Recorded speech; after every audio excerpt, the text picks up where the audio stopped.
this is the explanation to the ashes on arm trick. This effect has been performed for years. It's a very strong mentalism effect, but it's actually more of a revelation. You can pretty much reveal anything on your arm with ashes. It can be a playing card, it can be a thought of name of a person. If you do a center tear or use a peak wallet, like a mind reader wallet, you can figure out the information ahead of time. You could pretty much get this revelation ready to go and set up ahead of time. Let me show you how to do it. Basically what you're going to do is you're going to have a free arm and you're going to want to use a bar of soap. This is the most impromptu version out there. If you want to use an ash pen, which they sell on the market, you can get one of those on penguinmagic.com. But if you're in a tight situation and you forgot your ash pen, go to the bathroom if you're at a party. Go to the bathroom and grab a bar of soap and basically write in the name of a playing card in your arm with soap. And this is going to make an invisible layer on your skin. You can drop your sleeve over it, and as long as you don't sweat too much before the performance, you're ready to do it. Now, the second part of the routine is actually getting them to pick something that you pre-wrote. Okay? If you're doing a mind reading routine where they wrote someone's name down and you secretly got that information through a mind reader wallet or a peak wallet, you're going to want to do this in between. So I'll break that down in a little bit, but let's just say we're doing the card trick. If you're at a party where people are smoking, you can use a lit cigarette and get the ashes from that. If you're in a cocktail lounge where there's ashes in a tray, you can actually get those ashes and use those. And keep in mind, ashes are actually the cleanest substance on earth because there's no germs, they've been burnt. So don't be afraid of ashes, they're not as dirty as they seem. If you're in a hotel lobby though, where they have those trash cans and there's, I think it's charcoal or something that they put on top of that, people put their cigarettes out, I wouldn't recommend that. Don't use that. Just use real ashes. And what I do, since I do this in environments where there aren't people smoking or if I'm on the street, I have a tin can.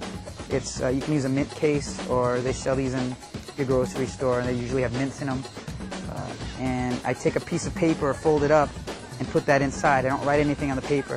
If you want to draw a picture, some type of spooky picture on the paper, you can if you want. But I just don't put anything on it, fold it up, put it in there. And if you want to put the lighter inside, you're all ready to go in one tight little small package. So you take that out and give it to someone to hold. And you're going to want to have them not open it, but just hold it and say, we'll get back to that in just a little bit. Now you're going to want to do a card force, okay? And what I've prepared for is the two of diamonds. If you have a one-way force deck, you can use that.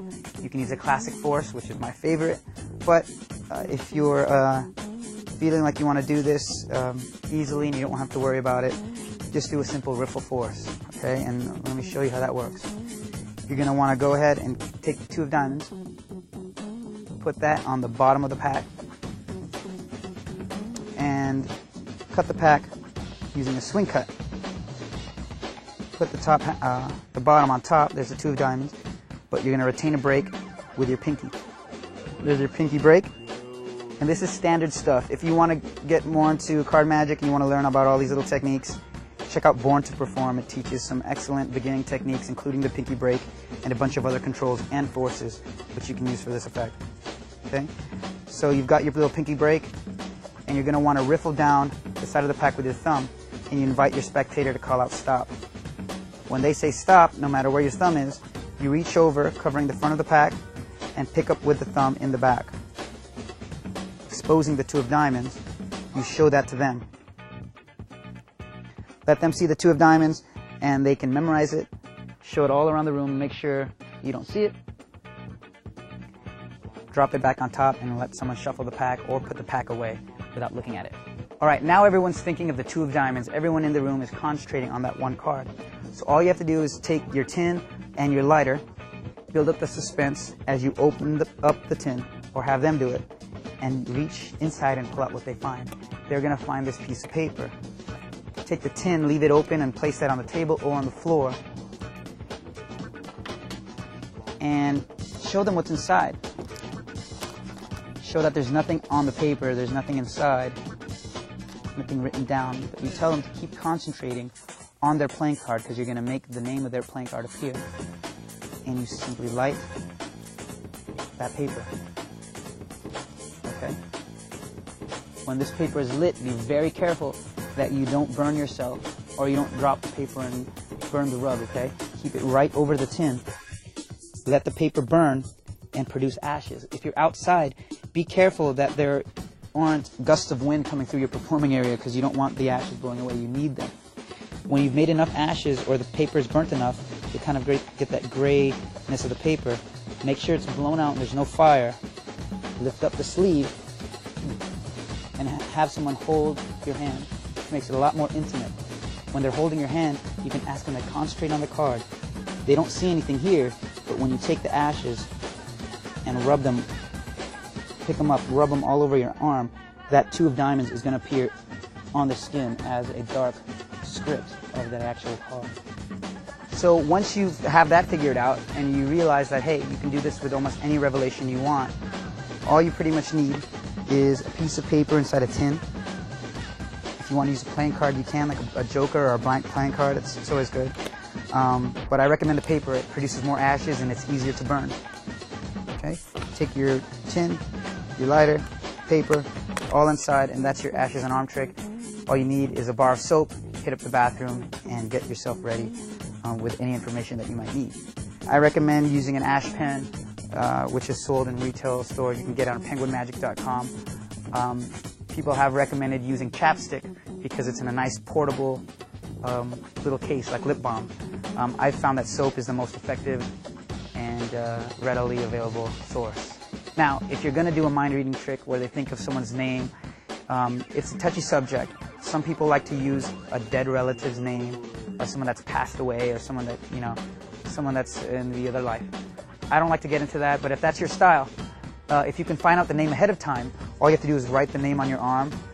This has been done on TV and it freaks people out.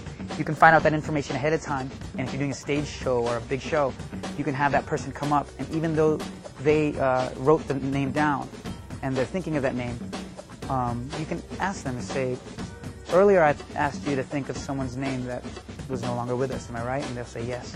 But you don't mention to everyone else that they wrote it down, and they'll totally forget about it. You just say, keep thinking of that name. You haven't told me, right, who that person is? They'll say no. And you haven't told anyone else? They'll say no. Of course, it seems to the audience that they're just thinking of someone and you have no idea who it is, but you do your paper burning ceremony, rub the ashes on your arm, and that name appears. That's a freaky sight when they see someone that only they know, and they never told you who it is. So you can try that if you want. I like the fun of it, just using a playing card. It's simple. But if you want to get a little darker and get a stronger effect that might be a little personal on a personal level, if that's your style, go for it. Get the name. It doesn't have to be a dead person, though. It could be a relative or a friend that they haven't seen and they've been meaning to talk to. And that's Ashes on the Arm effect. Have fun with it, and we'll see you next time.